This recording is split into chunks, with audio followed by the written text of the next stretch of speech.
यानंतर बातमी आहे मनोज जरांगे पाटील यांच्याविषयी।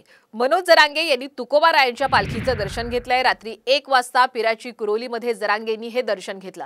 मनोज जरांगे यांचा आजचा मुक्काम हा पंढरपुरात आहे, तर उद्या ते विठ्ठल मंदिरामध्ये दर्शनही घेणार आहेत।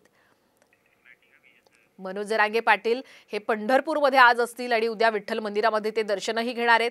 दरम्यान त्यांनी काल रात्री पालखीचं दर्शन घेतलं। तुकोबारायांच्या पालखीच्या दर्शनासाठी ते दाखल झाले होते। रात्री 1च्या सुमारास पिराची कुरोलीमध्ये जरांगे दाखल झाले आणि त्यांनी तुकोबारायांच्या पालखीचं यावेळी दर्शन सुद्धा घेतलेलं आहे।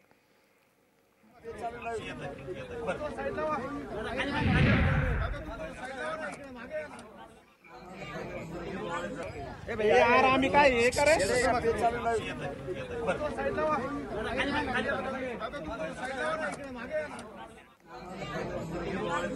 भैया यार आम्ही काय हे करे